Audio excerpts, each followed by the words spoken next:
Bonjour et bienvenue sur Plan B. Vous pouvez suivre l'ensemble de nos contenus sur www.planb.info avec un S à plan. Aujourd'hui, je reçois Vincent Mignereau. Bonjour Vincent. Bonjour Cyrus. Merci beaucoup d'avoir accepté notre invitation. Vous pouvez aussi écouter cet échange en podcast ou en basse définition vidéo pour limiter votre empreinte écologique. Vincent, tu es essayiste indépendant, tu es conférencier, tu es auteur d'un certain nombre d'ouvrages, dont le tout récent L'énergie du déni, comment la transition énergétique va augmenter les émissions de CO2. Et on va parler de ton livre ainsi que d'autres sujets.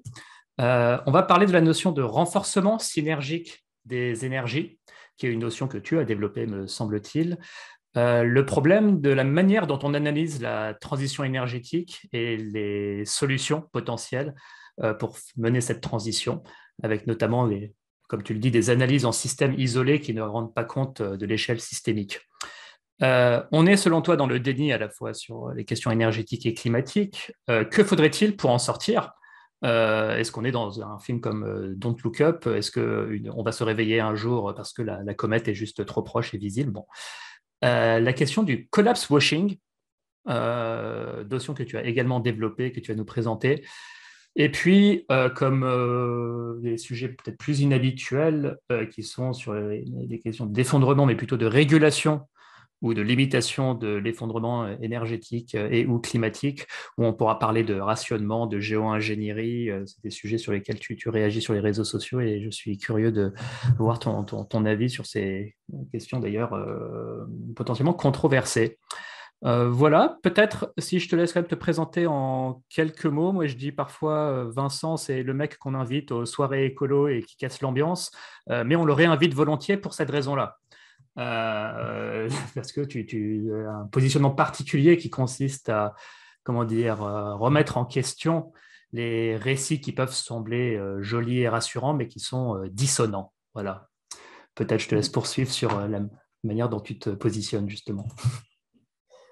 Merci d'abord Cyrus pour ton invitation. Alors il se trouve qu'on m'invite à d'autres soirées qu'à des soirées écolo et je ne casse pas toujours l'ambiance de fête. Je fais aussi d'autres soirées où je suis plus agréable. Euh, mon parcours brièvement, moi je suis essayiste aujourd'hui. J'ai fait des études de psychologie clinique qui teintent ma grille de lecture aujourd'hui. C'est sûr que je m'intéresse beaucoup au fonctionnement de l'esprit humain. Et j'essaie de comprendre ce qui fait dans l'humanité qu'elle est devenue si singulière au cours de l'évolution. Donc, je m'interroge sur ce qui l'a fait diverger sur le plan évolutif et écologique, c'est-à-dire qu'est-ce qui a changé dans son rapport à son milieu qui a fait qu'elle est devenue ce qu'elle est. Donc, c'est mon axe de réflexion principal. Après mes études de psycho, j'ai travaillé dans le bâtiment, j'ai travaillé un tout petit peu dans l'immobilier, j'ai continué à faire des études une étude épidémio sur le métier de cordiste que j'avais fait quelques années auparavant. Voilà, donc j'ai un parcours assez éclectique. Je m'intéresse aussi au sujet de la synesthésie, qui est de façon relativement éloignée, quand même en lien avec la problématique écologique. La synesthésie est une condition neurologique un peu particulière qui fait que certains cerveaux associent des sens différents. Voilà. Voilà, donc en gros, mon activité aujourd'hui, c'est ça. Et depuis 5 à 10 ans, c'est exclusivement, quasiment focalisé sur la compréhension des risques et des enjeux écologiques avec un prisme. Alors, l'effondrement, le terme est très connoté, mais on va dire un prisme du grand déclin économique, qui ne veut pas dire un déclin sur tous les plans. On pourra en discuter sur le plan politique, moral, philosophique. Voilà, ce sont des choses qui sont largement ouverte à l'exploration et qui m'intéresse particulièrement. Tout à fait. Est-ce qu'on peut développer la notion de renforcement synergique des énergies, qui est quelque chose d'assez présent dans ton livre? Si je dois tenter de la formuler, ce serait que la consommation d'une énergie encourage la consommation d'une autre forme d'énergie. Si je prends juste le pétrole et le gaz et que je tente un exemple, plus de pétrole, ça me donne plus de capacité à me déplacer et aller acheter des choses qui ont été fabriquées dans une usine qui tourne au charbon, par exemple. Bon. Tu le définiras cependant mieux que moi, mais j'ai tenté une définition à moi. Oui, alors on rentre dans le vif du sujet. Le renforcement synergique des énergies, c'est une hypothèse que j'ai posée en 2017 que j'ai développée et que j'ai argumentée peu à peu. Donc, elle est présente dans un précédent ouvrage qui s'appelle de fait Transition 2017. Et là, ce dernier ouvrage, Énergie du déni, est celui dans lequel je présente l'actualité de mon argumentation pour exposer un petit peu ce risque de renforcement synergique des énergies. Et comme tu le dis, en fait, c'est l'idée que plus on développe non seulement les énergies traditionnelles, on va dire les hydrocarbures, mais aussi les énergies espérées alternatives, comme les éoliennes, les panneaux photovoltaïques ou le nucléaire, plus en fait nos moyens d'extraire de l'énergie de notre milieu augmentent déjà dans l'absolu, mais aussi se renforcent les uns les autres en s'aidant de deux façons. Alors déjà par le truchement des marchés, c'est-à-dire qu'une économie dans laquelle on injecte d'autres sources d'énergie eh bien, ne réduit pas son activité, hein, elle se sert de tout ce qui est à la disposition pour faire des transformations, les faire circuler, enfin faire circuler des objets transformés, des produits finis et extraire de la richesse de cette production initiale. Donc les marchés en tant que tels ne sont pas freinés par le fait que de nouvelles énergies viennent s'ajouter au mix. Et par ailleurs, les marchés spéculatifs voilà, qui surplombent un peu les marchés tout court, l'économie réelle, je montre dans le bouquin qu'ils sont en appui hein, sur d'autres auteurs, en particulier, j'ai plus le livre sous les yeux, mais le dernier livre d'Alain Grandjean et Julien Lefournier.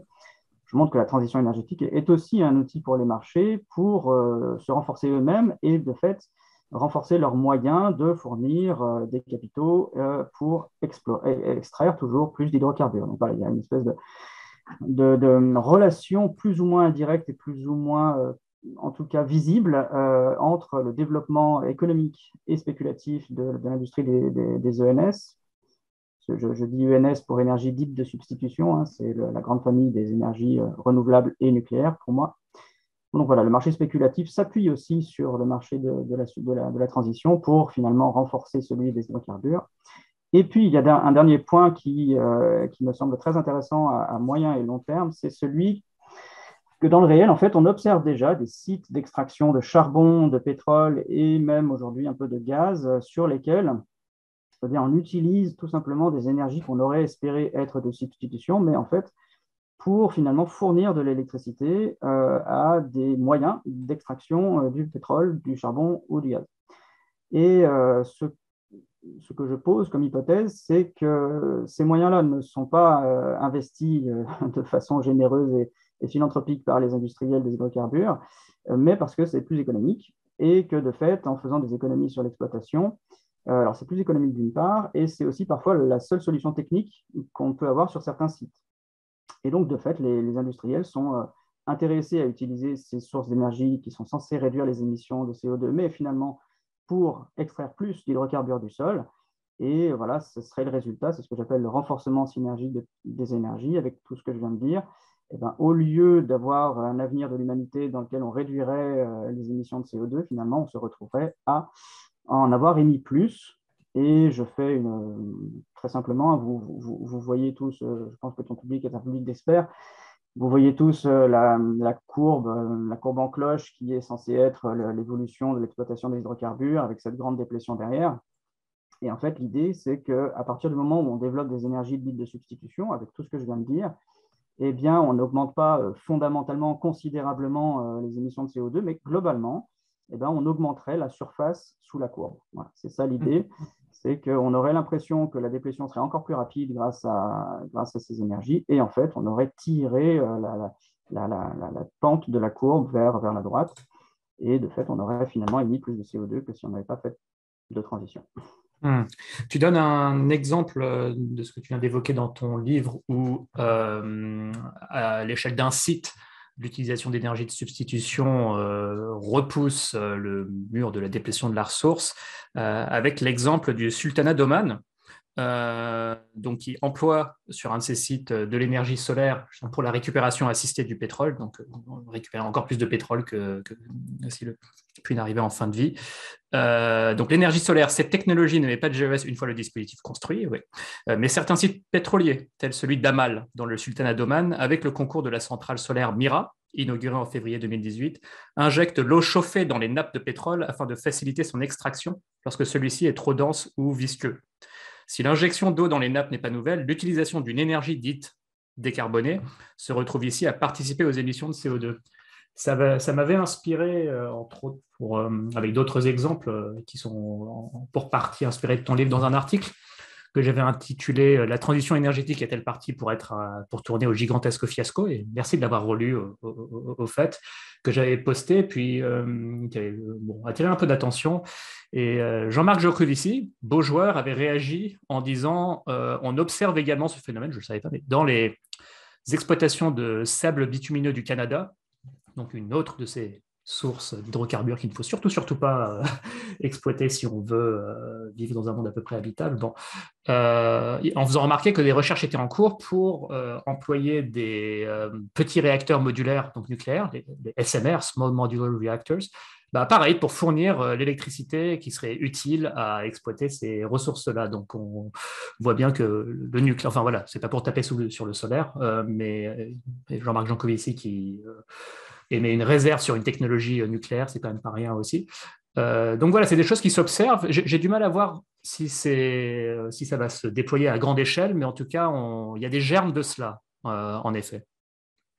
Alors, je n'ai absolument aucune idée du potentiel de déploiement. Moi, ce qui m'intéresse, c'est l'évolution de deux types d'exploitation des énergies dites de substitution. C'est l'exploitation civile, c'est-à-dire pour fournir de l'énergie à nos sociétés directement, et l'exploitation, effectivement, pour soutenir l'extraction des hydrocarbures. Effectivement, il y a un lobbying au Canada pour développer des SMR pour fournir de l'énergie dans des sites qui sont assez isolés.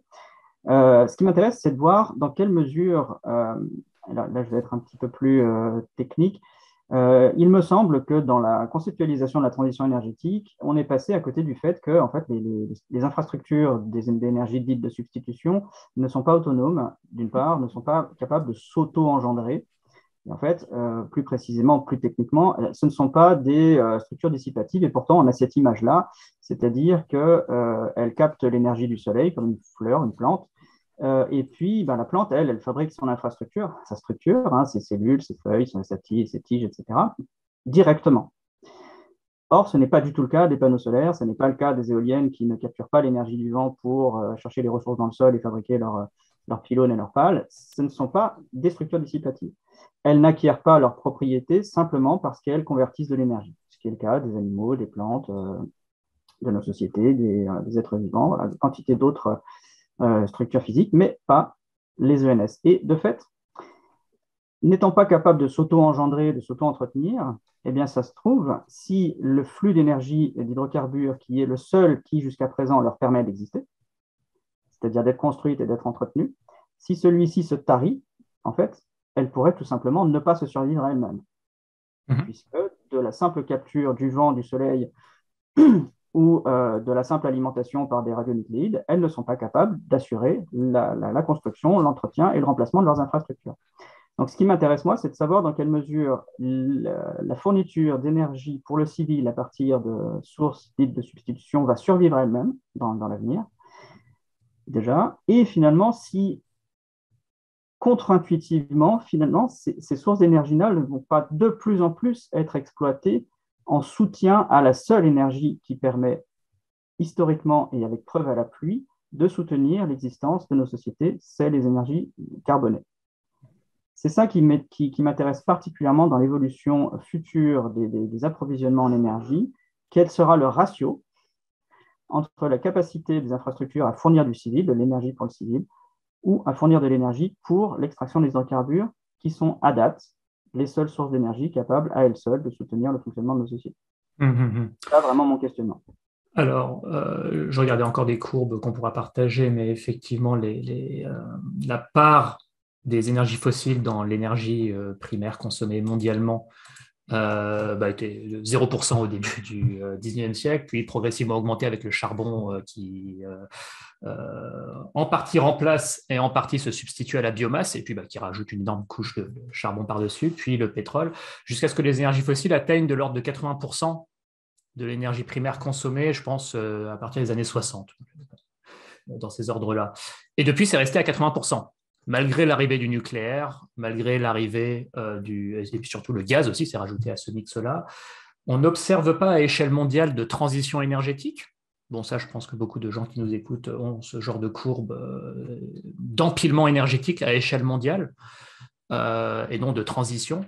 Donc, les nouvelles sources s'empilent par-dessus et même là, le charbon est reparti à la hausse pour réatteindre son record de 2014. Alors, ça va peut-être rebaisser un jour, mais bon, pour l'instant, on ne voit pas vraiment de substitution à échelle mondiale à nouveau. Or, on est dans une problématique mondiale et donc ce qui compte, c'est le mix mondial et tout ça est interconnecté.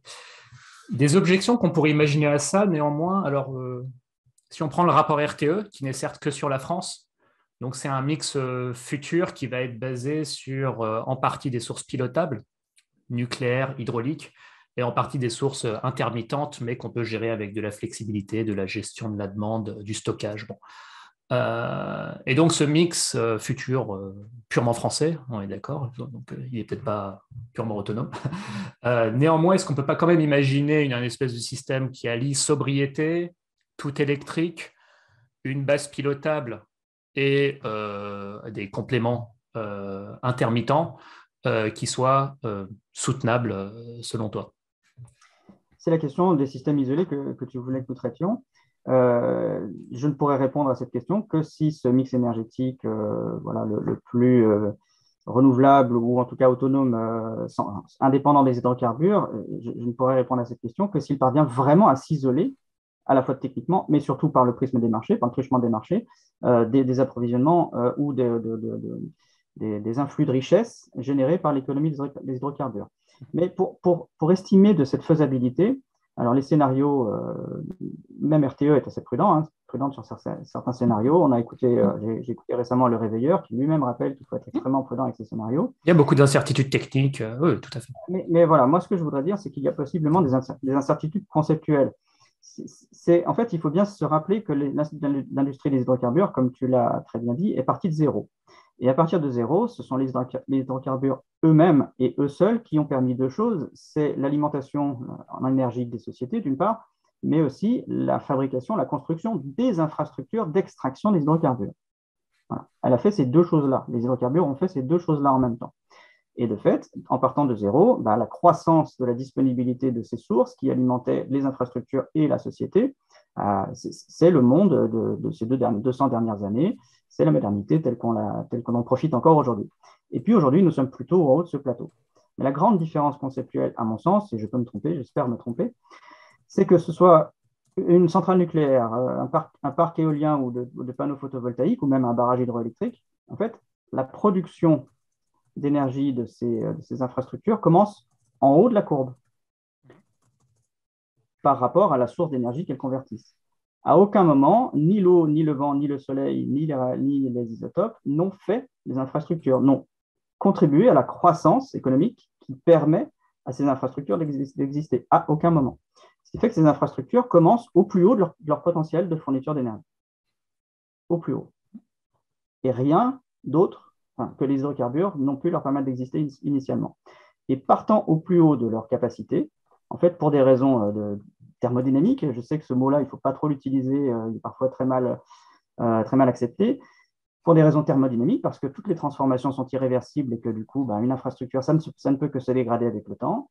En partant du plus haut de son potentiel et ne subissant que des dégradations comme la dégradation de la cuve, n'importe quel joint dans une centrale nucléaire, ou les pales, ou la capacité chimique des panneaux photovoltaïques à obtenir du rendement, ces dégradations-là étant irréversibles et inévitables, eh bien, partant du plus haut, on part forcément vers une courbe descendante.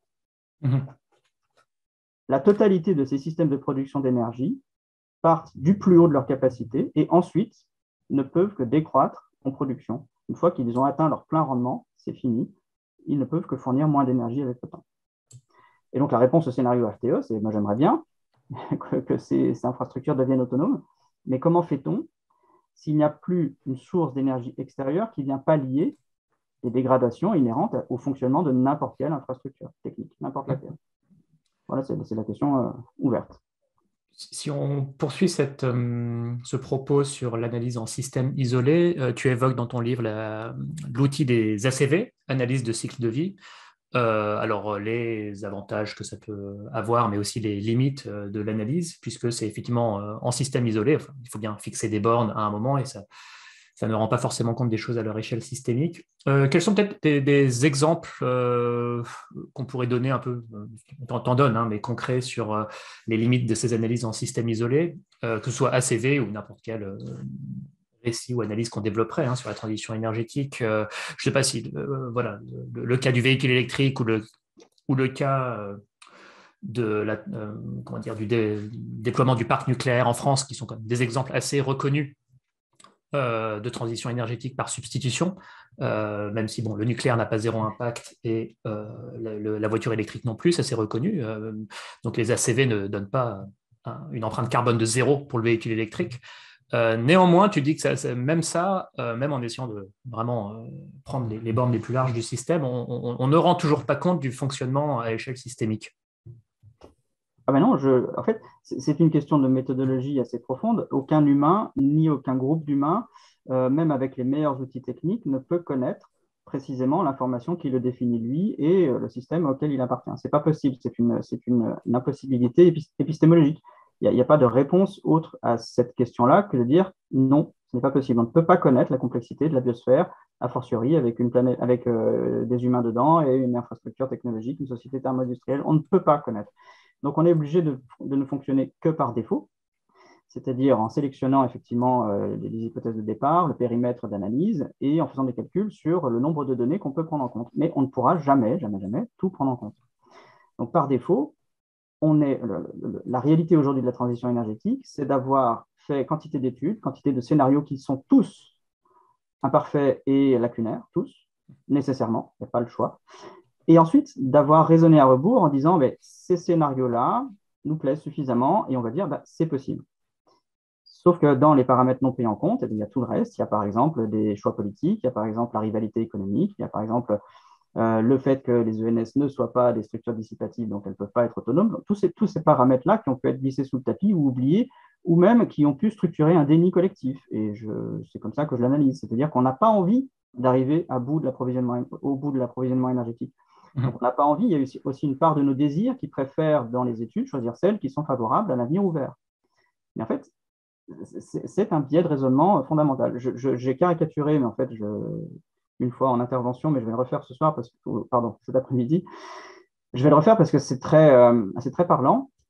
À mon sens, et je m'excuse au préalable auprès de nombreux de mes contradicteurs ou promoteurs qui suivent mon travail, mais à mon sens, la méthodologie suivie pour défendre la transition énergétique est très comparable à la méthodologie du professeur Raoult.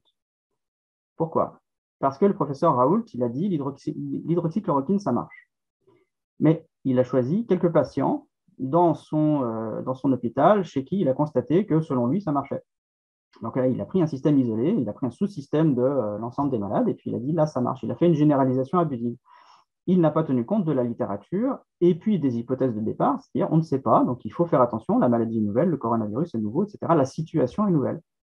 Et donc, il a raisonné à rebours, il a décidé d'obtenir un résultat en partant de systèmes isolés, d'analyse de sous-systèmes de la problématique, et il s'est trompé. En écologie, et en particulier dans la transition énergétique, on fait un peu la même chose. On regarde là où ça nous plaît de regarder. Alors, par exemple, en Australie, en ce moment, on voit qu'il y a une quantité de sociétés, de promotion, de projets très nombreux de déploiement des ENR, donc des énergies renouvelables. Et on regarde là parce qu'il y a beaucoup d'argent et qu'il y a des moyens et que le pays étant richement doté en énergie carbonée, bah, il a les moyens de financer. D'ailleurs, le président de Total, Pouyanné, dit lui-même que c'est bien les énergies carbonées qui financent la transition. Il le dit lui-même et rien d'autre. Donc, je ne défends pas les énergies carbonées, on est bien d'accord. Hein. Je dis juste qu'à date, c'est bien cette source d'énergie qui finance la transition. Et donc, en regardant l'Australie, on se dit, mais formidable, ça va marcher. Bah, sauf que ça n'est pas un système isolé. Pour l'instant, ça n'est pas un système isolé. Donc, on généralise abusivement autour de ce système isolé en décidant qu'il peut être autonome. Dans la réalité, ça n'est pas le cas aujourd'hui. Et rien ne dit que ça ne sera demain. C'est ça, ce que tu fais référence, j'ai vérifié le terme, ça fait longtemps que je n'avais pas employé, au backcasting. Donc, on définit un futur désirable. On a nos tendances passées, le mix énergétique et son évolution. on dessine l'évolution de ces courbes dans le sens qu'on aimerait, et puis on dit, bah voilà, une trajectoire qui nous permet d'y arriver. Alors, c'est étayé techniquement, bah, dans le rapport RTE, c'est pas non plus bon, avec bah, tous les défis à relever. Pas certains qu'on les relève tous, et surtout pas certains qu'il n'y ait pas eu des angles morts dans l'analyse en raison du genre de choses que tu évoques. Je voulais en venir à... Alors, effectivement, on est dans un certain déni, selon toi, et je suis en partie d'accord. À ton avis, qu'est-ce qui pourrait nous faire sortir de ce déni? Alors, il y a évidemment, et tu es toujours prudent, et je prends ta posture comme, voilà, j'attends de le voir pour le croire aussi, pas, regardez, j'ai tout compris, voilà, je fais des propositions et on verra bien. Voilà, donc je te trouve d'ailleurs humble à ce sujet. Et donc, si effectivement les renouvelables sont sur une exponentielle, il faut aussi même si à échelle mondiale, on n'observe pas de transition, mais on a quand même une croissance exponentielle des capacités de renouvelables déployées. Elles sont passées de 0 à 3% de l'énergie primaire dans le monde, et on peut supposer que la part va continuer d'augmenter. Encore faut-il que ça se substitue aux énergies à substituer. Donc, imaginons que ça ne se produise pas. Donc, ce sera constatable quand même en 2025, au plus tard 2030, qu'on n'est pas tout à fait. Donc voilà, on fera les comptes. Imaginons aussi, bah, pour revenir aussi au sujet du changement climatique, alors même si la transition énergétique cartonne de partout, bah voilà, on va vraisemblablement vers plus 1,5 à minima, même vraisemblablement vers plus de degrés, même avec tous les efforts du monde. Est-ce que voilà, ben, ce sera l'avènement de Vincent Mignereau? Monsieur, vous aviez raison. Effectivement, non seulement le changement climatique, c'est très grave, mais aussi la transition énergétique, ça ne suffisait pas. Ou est-ce que, enfin, pas, voilà. Comment est-ce qu'on pourrait se réfugier encore dans le déni malgré, on va dire, la réalité qui s'impose à nous? C'est une question extrêmement complexe. Euh, je ne sais pas dans quelle mesure, bon, il ne faut pas partir du présupposé que l'humanité est une espèce rationnelle, premier présupposé à éviter. Donc, il est tout à fait possible que nous soyons capables d'une ambivalence extrêmement grande, euh, que je dirais organisée autour de de trois stratégies complémentaires, qui est que je défends moi, qui est celle de la disqualification des raisonnements à rebours. Hein, voilà, j'essaye de diagnostiquer ça, qui débouche sur des dénis qui font que ces raisonnements à rebours tiennent de façon bancale. Mais ce qui est remarquable, c'est quand même de voir, tu disais en 2025 on en saura plus. Moi, je pense qu'on en sait déjà suffisamment assez. Là, cette année, les subventions, les financements vont aux hydrocarbures pour sortir de la crise et se réduisent ou en tout cas n'augmentent pas pour la transition. Donc, on voit bien ce sur quoi s'appuie la société quand elle a des problèmes économiques, ce sur quoi elle s'appuie. On le voit déjà. Voilà. Si les ENS étaient si performantes, je pense qu'on aurait des indicateurs plus nets sur l'opportunité de les utiliser. Donc, je pense que le déni va rester présent comme stratégie. Euh, L'acceptation, c'est-à-dire vraiment l'intégration de la réalité que je défends aussi, va faire partie des stratégies qu'on va mettre en place. Donc ça, on va dire que ce serait la démarche rationnelle, la plus sage, comment dire, ouais, que je considérerais être la plus vertueuse. Simplement, collectivement, nous allons devoir, parce que moi, je n'ai pas envie d'arrêter ma vie là, je n'ai pas envie de faire en sorte que mes proches aient des difficultés existentielles de quelque ordre que ce soit. Et donc, même si je suis très conscient, même si je lutte contre mes dénis, il est possible que finalement, dans mon comportement, et c'est le troisième point, dans mon comportement, dans mes choix, je prenne des décisions qui sont antinomiques avec ce que je sais. Et en fait, quand on a dit ça, on a, je pense, un tableau assez, alors, plan large, hein, mais assez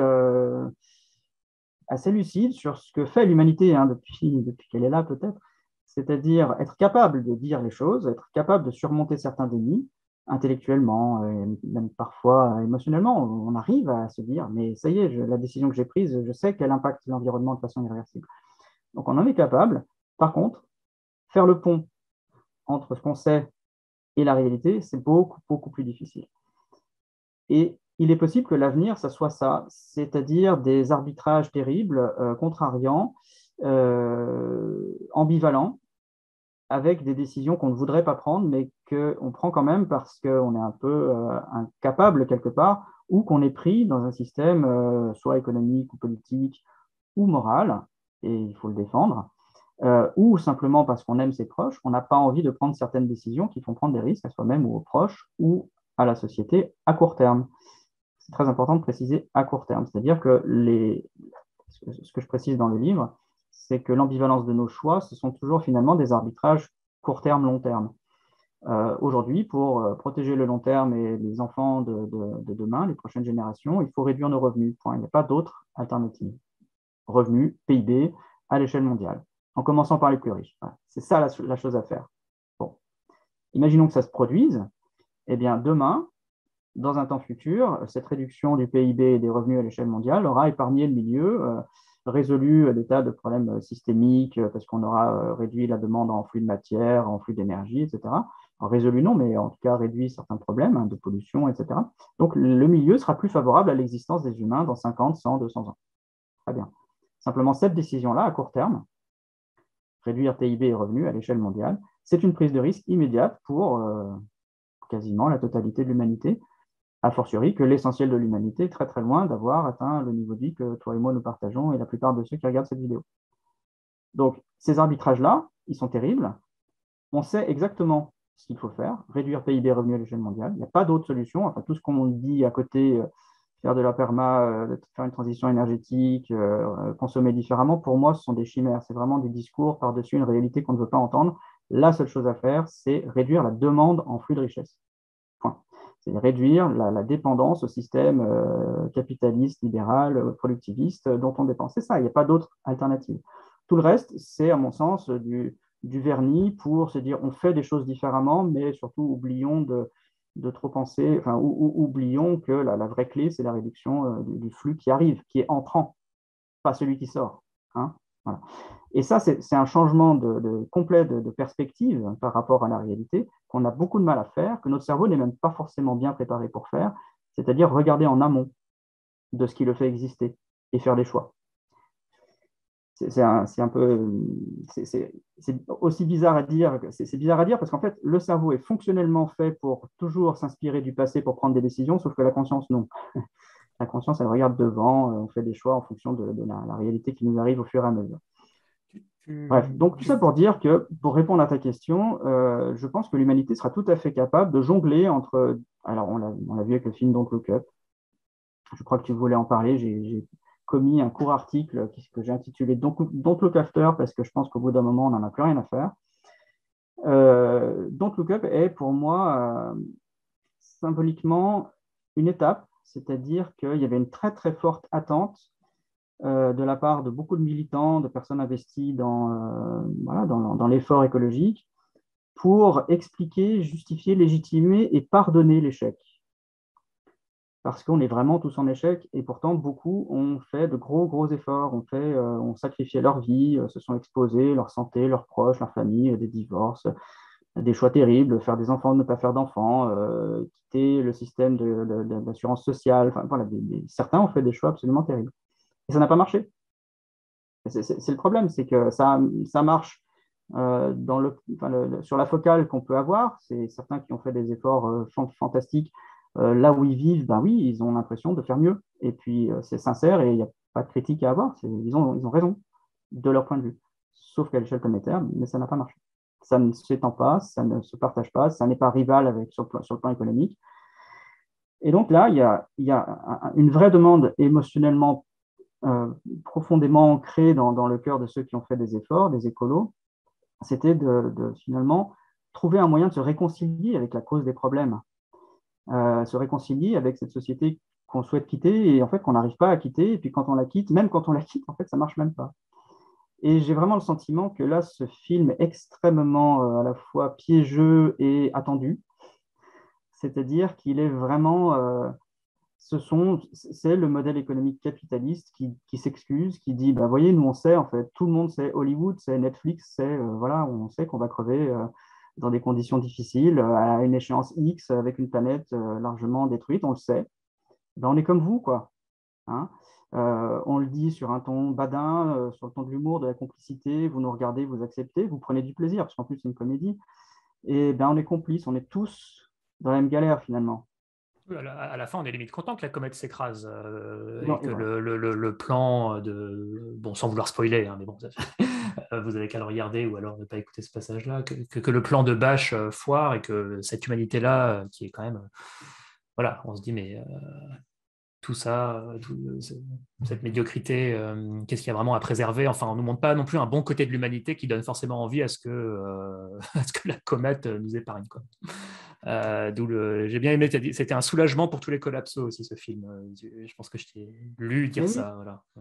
j'ai eu cette impression-là. En fait, son succès, alors son succès dans la population générale s'entend très bien, mais c'est son succès dans la communauté écolo-collapso qui m'a interpellé. C'est vraiment ne pas voir qu'en fait, c'est un pur produit capitaliste qui est fait pour finalement continuer la domestication du plus grand nombre dans le modèle capitaliste. Et cette acceptation-là dans le monde militant m'a beaucoup étonné. Et en fait, j'ai fait un pas de côté, j'ai regardé, et en fait, non, c'est pas du tout étonnant. C'est une étape supplémentaire de domestication collective. C'est-à-dire que, je reviens à ce que je disais tout à l'heure, nous allons tous finalement accepter de jongler entre nos dénis, nos rejets de responsabilité, les récits qu'on voudra bien se raconter, les fameux nouveaux récits qui ne changeront rien, mais qui en fait feront perdurer certainement nos travers et les problèmes auxquels on se confronte. Et on va l'accepter d'autant plus que c'est venu d'en haut. Je le dis dans certaines interventions, ce sont les élites qui portent et qui transmettent les récits organisateurs pour le collectif, et donc les illusions, les dénis, les rejets de responsabilité, les modèles techniques, les modèles économiques. Dans les récits, il y a ça. Voilà, une ultime mise en forme du récit, d'une perspective de destruction, pas volontaire, mais d'une destruction de la planète que l'humain souhaite tant éviter, mais est incapable à ce jour d'éviter. C'est le bon moment pour parler de collapse washing, justement. Eh bien oui, Qu'est-ce que c'est? peut-être. Ça m'a surpris, je pense. D'ailleurs, tu as sorti ce terme après quelques mois complètement hors des radars, hors des médias. Qu'est-ce qu'il est devenu, au fait? J'espère qu'il va bien. Donc, tu as dû rentrer, tu devais aussi écrire ton livre, faire ses recherches, etc. Ouais. Et puis, tu es revenu avec un article un beau jour. Tenez, j'ai un nouveau concept. C'était assez, ça m'avait interpellé. Mais est-ce que tu peux nous expliquer en quoi ça consiste? Et oui, le concept collapse washing, c'est une conversion, c'est une transformation du concept de la notion de greenwashing. Alors, le greenwashing, c'est à mon sens ce qu'on faisait pendant la croissance. C'est-à-dire qu'on utilisait cette stratégie de communication pour dire que, vous voyez, même si on fait des dégâts, on peut réparer, donc ne tenons pas compte des dégâts, on va pouvoir faire mieux. Donc, on verdissait la réalité. Mais c'était uniquement destiné à la nature, entre guillemets, à notre biosphère, à notre milieu. On se disait, voilà, on fait des dégâts, mais ce n'est pas grave, on peut faire mieux, on fera mieux. Et c'était lié au temps de croissance, mais le contexte de croissance économique, le contexte change. Aujourd'hui, on rentre dans un temps de déclin économique. Et pendant le temps de croissance, mais clairement, en 3 siècles, l'humanité est multipliée par 12, tout le monde est beaucoup plus riche, les inégalités sont extrêmement grandes, mais en moyenne, il y a beaucoup plus d'humains qui vivent mieux qu'il y a 3 siècles. Ça, voilà, c'est la croissance, c'est économique, matérielle, ouais, c'est comme ça. Et donc, finalement, tous les dégâts environnementaux, le poids des dégâts environnementaux ne s'est pas porté sur l'humanité elle-même. Sur quelques-uns, bien sûr, qui ont toujours, malheureusement, des humains qui subissent. Voilà, je n'en suis pas responsable, mais il faut le constater et il faut s'en inquiéter, évidemment, le dénoncer et s'en inquiéter. Cependant, majoritairement, l'humain a profité de la destruction de l'environnement jusqu'à aujourd'hui. Majoritairement. J'insiste parce que je sais que certains me font le reproche avec une très grande mauvaise foi de ne pas tout prendre en compte. Mais aujourd'hui, eh bien, nous allons subir le double retour de cette destruction, de cet impact environnemental qu'on va avoir du mal à replacer à l'extérieur de l'organisation de nos sociétés, et puis la déplétion énergétique, voilà, la déplétion progressive des hydrocarbures, ce qui fait que nous aurons de moins en moins de moyens de faire en sorte que les humains ne subissent pas à la fois la destruction environnementale, la pollution, le changement climatique et la baisse de l'approvisionnement énergétique. Et ça, c'est très contrariant parce qu'il y a deux choses qu'il va falloir dissimuler maintenant. C'est la destruction de l'environnement, le réchauffement climatique. On va continuer à faire du greenwashing, c'est sûr, mais on va aussi, à mon sens, émettre des récits différents qui vont, pour les plus privilégiés, pour les élites, c'est-à-dire encore une fois pour les plus riches de la planète, aider à ne pas trop voir que des humains vont subir l'histoire de la destruction et le futur de la déplétion énergétique. Aujourd'hui, on va raconter des histoires qui vont arranger ceux qui vont continuer à profiter autant que possible du confort matériel, en leur disant, mais c'est bon, vous pouvez continuer, les humains ne souffrent pas de la réalité, de la déplétion énergétique ou de la destruction du climat. Et c'est ce que j'appelle le collapse washing, c'est-à-dire glisser sous le tapis au titre d'un récit positif sur l'avenir, ce qui n'est pas positif sur l'avenir. Et pire, en fait, il y a même des stratégies pour lutter contre l'effondrement qui intrinsèquement vont faire souffrir des humains, détruire le milieu, mais faire souffrir des humains. Et dans ces récits, il y aura de quoi masquer la souffrance des humains. Alors, pour la transition énergétique, c'est très simple.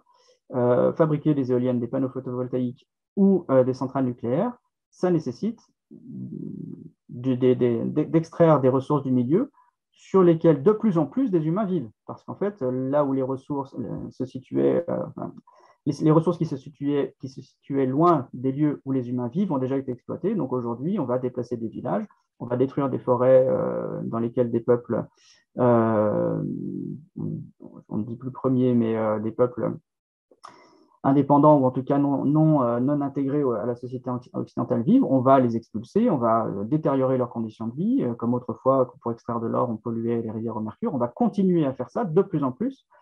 Mais comme c'est pour la transition énergétique, des fonds océaniques aussi, hein, donc là tu parles d'endroits sur Terre, donc sur la Terre, mais aussi là où les humains vivent. En fait, ce que je voulais dire, c'est là, on va aller abîmer des territoires où les humains vivent au titre de la transition énergétique. Et dans cette transition énergétique, si on dit, bah, vous voyez, là, vous détériorez les conditions de vie de certains humains, on va dire, oui, mais il faut faire la transition énergétique parce qu'il faut protéger le milieu et il faut économiser des émissions de CO2.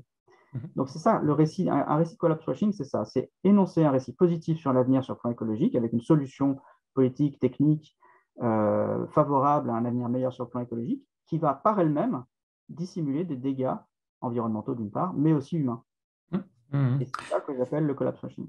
Il y a aussi des milieux qui s'apparentent aux élites qui, entre eux, partagent des récits qui font beaucoup envie, du moins pour ceux qui les suivent. Donc, des voitures volantes, le véhicule autonome, l'hybridation homme-machine, voilà, le puçage, etc. Bon, il y a aussi regardez par exemple des vidéos du World Economic Forum sur l'avenir qui donne envie dans certains milieux.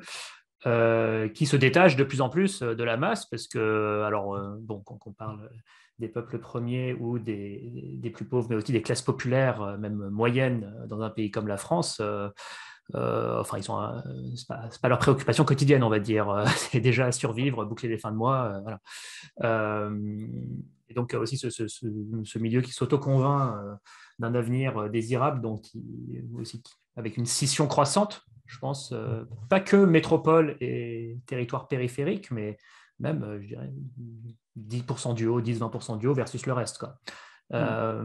Et ça fait partie un peu de ces récits qui continuent de mobiliser, mais de manière de plus en plus hors sol. Qu'est-ce que je voulais te... Non, mais très clair sur le collapse washing. Tu parlais, sans prononcer le terme, de décroissance tout à l'heure, donc la réduction des revenus et du PIB. Enfin, sans vouloir mettre des mots dans ta bouche, mais je pense que c'est de ça dont il s'agit. Si on parle de décroissance, on pourrait aussi parler d'un autre terme qui me semble qui vient de toi, de réactance. Et ma question est la suivante. C'est quoi finalement, dans un monde idéal, imaginons qu'on était au pouvoir, par exemple, toi et moi, les pleins pouvoirs, est-ce qu'il faudrait déployer une stratégie de décroissance maintenant? Limite, imaginons qu'un candidat soit aux portes de l'Élysée, là, non seulement en France, et puis à la présidence de tous les autres pays qui sont puissants, voilà, et qu'on mène une politique limite mondiale de décroissance. Ce serait de toute façon insuffisant, ne serait-ce que pour éviter un réchauffement à plus 1,5, plus 2 degrés, même avec beaucoup d'efforts à la fois côté réduction des niveaux de consommation et progrès technologique. De toute façon, sur le climat et sur d'autres questions environnementales, il y a une partie du coût qui est partie, quoi. On va dire, on pourra pas. Bon. Et donc, dans les années 30, après 10 ans de décroissant au pouvoir, on voit bien que voilà, y a quand même des dégâts. Et donc, vous êtes gentil, non seulement vous nous avez fait faire de la décroissance, mais en plus, ça ne suffit même pas, il y a quand même de gros dégâts. Et on aura Hitler 2.0 au pouvoir. Bon, ça, on va faire référence aux années 30, mais 2030. Donc, est-ce que la bonne stratégie ne serait pas d'attendre encore un petit peu que la stratégie dominante se plante davantage. Et de ne surtout pas prendre le pouvoir, ce qui n'empêche pas de changer des choses, mais de finalement parce que aussi, comment dire, entre guillemets, l'adversaire n'attend un peu que ça aussi pour tomber sur entre guillemets les écolos des décroissants. Hein. Voilà. Oui, bon, alors c'est une question encore plus complexe et là je serais prudent en limitant mon travail et ce que je vais dire plutôt au diagnostic et pas à la prescription parce que je pense qu'il faut faire très attention à ce qu'on dit pour l'avenir, justement pour éviter les risques de réactance. Je reviens à ce que je disais tout à l'heure, ça m'avait échappé, mais on dit peuple autochtone. Je crois que c'est le qualificatif officiel. Oui, pardon, oui. Non, mais c'est moi qui avais oublié, aucun problème. Et tu parles de réactance et de décroissance. Et en fait, le collapse washing que je proposais tout à l'heure n'est pas une notion qui est seulement exploitée par les positivistes, technophiles, les naïfs de l'écologie, les climato-sceptiques ou les libéraux. C'est aussi, en fait, glisser sous le tapis les dégâts qu'on fait en faisant une prescription. C'est ça le collapse washing. Ça peut arriver aussi en écologie et dans le domaine de la décroissance parce que, bien que, je l'ai dit tout à l'heure, la seule chose à faire si on veut vraiment épargner le milieu et donc protéger le long terme, eh bien, la seule chose à faire étant de prendre des risques économiques, en fait, on expose ceux qui prennent ces risques économiques à des difficultés existentielles. C'est la réalité. La décroissance ne dit pas tout à fait ça. La décroissance en tant que modèle politique tel qu'elle se diffuse. La décroissance dit, ben, on va changer le modèle de consommation, on va réduire effectivement le PIB, mais en fait, on va remplacer tout ça par suffisamment de prévention et suffisamment de changement de modèle économique pour qu'il n'y ait pas trop de dégâts sur, ou en tout cas, et parfois même cette question-là n'est pas traitée du tout, pas trop de dégâts ou pas trop d'impact sur trois critères fondamentaux qui sont l'alimentation, la santé et la sécurité. Alors l'alimentation, je suis plutôt favorable à tout ce qui est prescrit dans les modèles de la décroissance, pas de problème avec ça, hormis les difficultés que à court terme, ce n'est pas forcément aussi compétitif que d'autres modèles. C'est tout notre problème, c'est pour ça qu'il y a des verrous sociotechniques qu'on a du mal à dépasser. Sur le critère de la santé, c'est beaucoup, beaucoup plus délicat. Il faut dire, alors voilà, moi je promeus, si j'ai quelque chose à promouvoir sur le plan prescriptif, sans savoir si c'est possible de mettre en œuvre, c'est de tout dire. Donc oui, la décroissance, mais il faut qu'elle dise que cette paire de lunettes-là, à très court terme, elle ne sera plus gratuite. Ou en tout cas, elle sera plus remboursée à X% par la sécurité sociale, dont la France est un des rares pays à bénéficier à ce point. Oui, il faut dire que les antibiotiques, le rapatriement de la production du paracétamol en France et pas en Chine et d'autres molécules qui sont difficiles ou trop chères à produire en France, eh bien, ça sera difficile encore plus dans un monde qui intentionnellement choisit la décroissance. Et le dernier paramètre, qui est celui de la sécurité, c'est un paramètre pour lequel nos sociétés évoluent à l'exact inverse en investissant dans la guerre spatiale ou dans les missiles qui évoluent à Mach 5. Et c'est ça, même la France, hein, la France et l'Europe investissent dans ce type d'armement et de gestion des conflits demain. Donc oui, la décroissance, c'est la seule façon de lutter contre l'impact environnemental et les inégalités sociales, etc. Il y a beaucoup, beaucoup d'intérêt à le faire, mais il faut tout dire. Pourquoi il faut tout dire? Parce que si jamais, par chance, un pays est capable de prendre cette décision de s'orienter vers une réduction revenu PIB collectivement, il faut que les gens sachent à quoi s'attendre. Et on en revient à les réactances. Si on dissimule ces difficultés-là par un récit qui enjolive la réalité, qui dit on va remplacer le PIB par un indicateur de bien-être. Parce que c'est un indicateur de bien-être. Et à mon sens, c'est fait pour justement faire un peu de collapse washing, dissimuler les difficultés sous le tapis et dire ne vous inquiétez pas trop de la santé, ça va aller, on va faire autre chose, on va faire mieux, etc. Mais si on dit ça et que les gens après coup se rendent compte qu'en fait ça n'a pas marché et qu'effectivement se soigner les dents dans un monde décroissant, ce n'est pas la même chose que dans le monde d'aujourd'hui, c'est la réactance et c'est la porte ouverte à tous les obscurantistes. En fait, ce que je crains, et c'est ça ma prescription si j'en ai une, c'est que ne pas tout dire aujourd'hui des difficultés réelles de demain, c'est faire le lit, c'est-à-dire générer un obscurantisme par soi-même, hein, ne pas tout dire, c'est fabriquer d'autres obscurantistes qui vont réagir au fait que certains, la population va se rendre compte Je pourrais dire la même chose pour la transition énergétique. Ne pas tout dire sur la transition énergétique, c'est potentiellement faire que les gens ne vont pas comprendre pourquoi ils n'ont pas d'énergie ou que l'énergie coûte 6 fois le prix d'aujourd'hui dans 5 ans. Ils ne vont pas comprendre puisqu'on leur a dit que ça marche. Et donc, en générant un obscurantisme aujourd'hui, on fabrique ceux de demain. C'est sûr. D'ailleurs, la crise énergétique actuelle n'aide pas, quoi, que ce soit en Chine ou en Europe, etc., à donner confiance à la transition énergétique. On voit que même, alors que l'effort, c'est pas un effort demandé, mais la crise, c'est une mini piqûre de moustique par rapport à l'effort qui serait nécessaire pour vraiment mener la transition énergétique. Et déjà, cette mini-piqûre de moustique entraîne des blackouts en Chine, des explosions de prix en Europe, etc. Bon. Donc, qu'est-ce que ce serait si on menait vraiment la transition dans les proportions qui seraient nécessaires pour tenir les 1,5 degrés? Super. Écoute, on peut employer les 10 petites minutes qui nous restent, si on peut un peu déborder, mais parler de rationnement et de géo-ingénierie. Alors, si je parle de ça, c'est pour rebondir sur une de tes formules qui est la régulation politique de l'effondrement, au sens, on va peut-être pas juste comme ça passivement se laisser basculer dans l'anarchie. Et on voit depuis 2 ans qu'effectivement, dos au mur, lorsque la situation l'exige, l'État est capable de prendre des mesures inédites. Une voie que j'explore de plus en plus, à la fois en termes historiques et en termes prospectifs, c'est des questions de rationnement et de quotas. Alors, pour ne pas soulever trop de peur, etc., voilà, le système d'échange de quotas d'émissions de CO2 appliqué à l'échelle européenne sur l'industrie, donc le EU ETS, c'est un système de quotas. Voilà, c'est pas, comme il en existe d'autres, donc il consisterait à gérer les quantités plutôt que juste surtaxer et jouer sur les prix, quoi. Qu'est-ce que tu en penses? Est-ce que ça peut être un outil efficace, soit en termes de prévention, mais aussi et surtout en termes de réaction? Une fois dos au mur, il faut bien gérer les choses. Et c'est des choses qu'on observe. Hein. L'eau est rationnée ici et là dans le monde lorsqu'on atteint le jour zéro. Donc les gens font la queue avec leur bidon parce que juste, désolé, quand il n'y a plus, il n'y a plus. Donc à mesure que les ressources s'épuisent, est-ce que ce sont des choses qui pourraient repousser le mur, voire nous permettre de gérer le déclin, voire l'effondrement?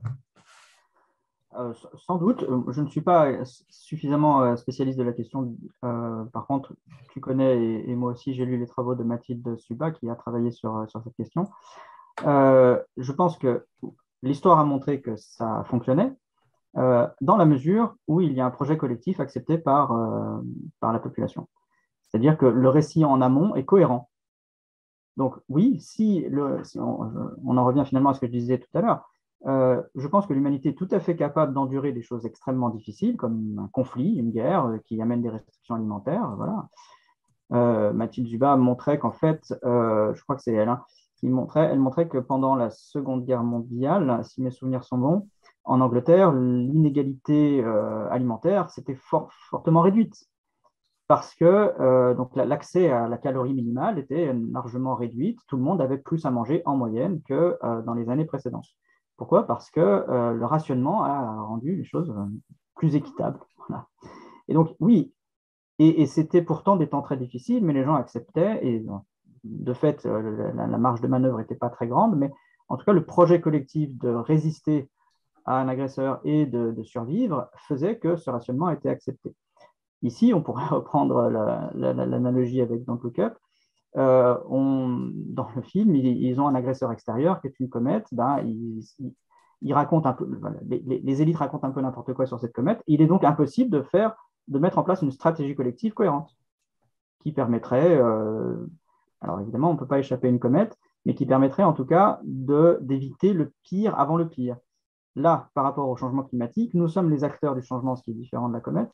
Et nous pourrions avoir un récit dès aujourd'hui clair, transparent, qui permettrait au bon moment de mettre en place les stratégies utiles, comme tu le dis, le rationnement.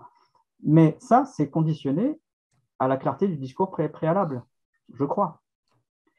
Et je pense que l'acceptation pourrait être assez bonne, dans la mesure où c'est justifié, où c'est utile et où la promesse est tenue. C'est-à-dire qu'avec ce rationnement-là, plus tard, demain, vous continuerez à bénéficier ou à vivre correctement, suffisamment correctement. Il faut que les discours soient cohérents à court terme, moyen terme et long terme. Et c'est pas du tout ce qu'on vit aujourd'hui. Je ne sais pas comment on met ça de façon cohérente en place. Par contre, on peut y travailler ensemble. C'est ce que j'essaye de faire. Arrêtez de dire que la transition énergétique est possible parce que le jour où on va manquer d'énergie, eh ben, pour mettre en place des quotas de distribution d'énergie, les gens vont répondre, mais attendez, vous nous avez promis que ça allait marcher, votre transition, on ne peut pas vous croire. On va refuser les quotas, on va se battre contre vous, vous nous avez menti. Bon. Oui, c'est l'avantage d'une telle manœuvre, c'est que la même règle s'applique à tous, alors que laisser faire la régulation par les prix ou augmenter les prix pour inciter, donc les surtaxes, ça va surtout pénaliser les plus pauvres. Donc, voilà, on va dire ce qui n'est pas le cas de la gestion des quantités par des quotas ou par des rationnements ou par des normes aussi, hein, des normes qui fixent des limites à ce qu'une voiture peut consommer, à la température à laquelle on peut chauffer un logement, qui d'ailleurs est réglementairement fixé à 19 degrés en France et peu de gens le savent. Ce n'est pas appliqué, mais c'est une norme qui effectivement permettrait quelqu'un qui vit dans une grande demeure et qui se fiche de chauffer à 23 ou à 25, versus quelqu'un qui a déjà du mal à se chauffer alors qu'il vit dans un petit logement, leur faire suivre la même règle. Bon. Ok. Sauf à vouloir dire, je ne sais pas si je t'ai coupé au milieu de ton propos sur le rationnement, mais pour clore, sur la géo-ingénierie qui, pour, on va dire, des gens comme toi et moi qui ont en tête les courbes du GIEC et les différents scénarios qui, globalement, montrent des tendances au réchauffement, donc des courbes qui croissent, eh bien, il y a des milieux, alors scientifiques, tout aussi scientifiques, hein, des articles soumis à comité de relecture qui essaient d'anticiper la chose, où ils ont un peu les mêmes courbes, mais à un moment, ils l'aplatissent en disant, eh ben là, on intervient. La technique la plus probante, c'est l'injection d'aérosols dans la stratosphère. On essaie de mimer globalement la réaction des volcans. Ils vont parfois assez loin, jusqu'à budgéter le truc selon les quantités d'aérosols qui seront nécessaires à balancer dans la stratosphère, combien d'avions il faudrait. Donc, c'est pour dire, c'est en préparation dans un milieu qui regroupe des scientifiques, au moins, si j'ai bien compté, au moins par centaines, hein, donc c'est bon, peut-être plus. Et qui débattent déjà, mais c'est accessible en ligne, je pourrais partager le lien, sur, à la limite, on va potentiellement y venir. Ça soulève maintenant des questions géopolitiques et éthiques. Eh bien, qui décide, quels organismes décident. Si ça se passe pas très bien, comment on fait? Donc, ils sont déjà dans un autre univers qui est assez peu débattu dans les milieux climatiques et que j'essaie, moi, du moins, à toute petite échelle, ma minuscule visibilité, au moins de mettre sur la table pour dire attention, ça existe. Est-ce que, au-delà de l'avenir est incertain, c'est pas quand même potentiellement un game changer par rapport à la vision selon laquelle ça va se réchauffer à plus 1,5, plus 2, plus 3, plus 4, et que voilà, il y a une bifurcation non négligeable qui pourrait survenir quelque part sur le chemin et qui nous emmène sur une autre trajectoire. Souhaitable ou non, j'en sais rien. On peut dire c'est reculer pour mieux sauter. On peut dire on ne connaît pas tous les risques. On peut aussi dire que le climat est loin d'être la seule limite planétaire qui pose problème, même si c'est quand même une sacrée limite. Quelles sont, toi, tes réflexions prudentes à ce sujet? Alors, pour ce que je lis, en particulier le fait que quelque action de géo-ingénierie que nous fassions, en particulier sur le plan climatique, qui ne soit pas replanter des arbres ou qui soient des actions directes sur l'atmosphère, sont soumises au risque que lorsque cette action s'arrête, pour X raisons, il y a des effets rebonds, des risques considérables. Donc voilà, pour ce que j'ai lu, je n'y crois pas. Je n'y crois pas. En revanche, et je tiens à ne pas me faire prendre par le piège de l'ouverture d'une fenêtre d'Overton qui serait liée à l'émission, je ne sais pas comment on dit, de ce débat-là, alors que normalement, il ne devrait pas avoir lieu au titre d'une possibilité réelle, c'est-à-dire au titre d'une politique. C'est vraiment le pied dans la porte, en fait. Et je pense vraiment qu'il y a un énorme travail de lobbying en arrière-plan qui banalise quelque chose qui ne devrait pas l'être. C'est-à-dire que là, on est dans un fantasme prométhéen au-delà du raisonnable. C'est-à-dire il faut comprendre que l'espèce humaine elle-même décide de la façon que son propre milieu devrait évoluer. Elle est dans sa propre boîte de pétri et elle dit je vais changer la nature du plastique de ma boîte de pétri, je vais le rendre plus doux, plus confortable. Ça n'est pas physiquement possible. En fait, je disais tout à l'heure le niveau de complexité de ce qui définit un système, enfin la quantité d'informations et la complexité de l'information qui définit un système complexe comme une biosphère est totalement inaccessible à l'humain. Mais ce n'est pas un choix, ce n'est pas une vue de l'esprit, ce n'est pas un arbitraire, c'est la théorie de l'information interdit à l'humanité de connaître l'évolution du milieu dans lequel elle est. Ce n'est pas possible. Alors, à grain fin, l'évolution en plan large, on sait que le climat va aller de telle trajectoire à telle trajectoire. Par contre, on ne peut pas mesurer et anticiper correctement l'influence une influence inédite qu'une espèce pourrait avoir dans son milieu parce qu'il y a trop d'informations à gérer. C'est quelque chose qui, voilà, même les plus grands calculateurs ne pourraient pas être suffisamment rassurants pour moi sur la géo-ingénierie pour que je dise un jour, OK, on y va. Ça ne sera jamais suffisamment rassurant pour des raisons d'impossibilité de connaître l'avenir à partir du moment où il y a une information totalement inédite qui intervient dans un système complexe qui peut le perturber de façon brutale et imprévisible. Bon, voilà, ce n'est pas moi qui invente ces mots, c'est vraiment les termes de théorie de la complexité, d'imprédictibilité de l'évolution des systèmes complexes avec une perturbation. Donc, voilà, on ne mesure pas encore tout à fait les conséquences potentielles sur les sécheresses. C'est un champ de recherche. Parce que ce n'est pas juste faire revenir le climat gentiment au climat antérieur. Ça induit des perturbations. Il me semble qu'il y a... Et je parle que des aspects purement physiques, même pas géopolitiques, éthiques, etc., purement physiques. Il y a des grosses incertitudes aussi sur les incidences sur la luminosité et donc indirectement sur la croissance des plantes. Enfin, voilà, c'est... Donc, Hartung, et tu as tout à fait raison de dire, c'est poussé aussi par certains milieux. Donc, Rex Tillerson, qui était, je ne sais plus, secrétaire d'État sous Trump et ancien CEO d'Exxon, en gros, le changement climatique, c'est un problème technique qui va trouver une solution technique. Et donc, ce type de procédé est aussi poussé par ces milieux-là. Voilà. Mon propos est simplement qu'on pourrait y venir. Voilà. Bon, je ne sais pas quoi faire de plus que ça. Mais je crains comme toi, donc il faut pouvoir en parler en étant prudent sur le fait de ne pas relayer par soi-même et légitimer un débat qui finalement doit être celui d'une défiance et pas celui d'une acceptation progressive. Écoute, merci beaucoup Vincent, ce fut passionnant. Bravo aussi d'avoir répondu à un certain nombre de questions complexes sur lesquelles je t'ai pris comme ça à brûle pour point aussi. Donc je ne t'avais pas laissé préparer tout ça, donc bravo à ça.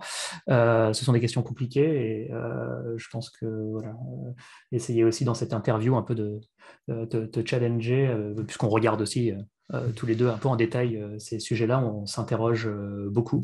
Voilà, j'espère que tu as passé un bon moment aussi. Merci beaucoup Cyrus, oui, c'était très agréable et j'aime bien être challengé. J'espère avoir été clair. Voilà, on pourra continuer à échanger et puis éventuellement avec ceux qui auront écouté cette intervention. Merci beaucoup.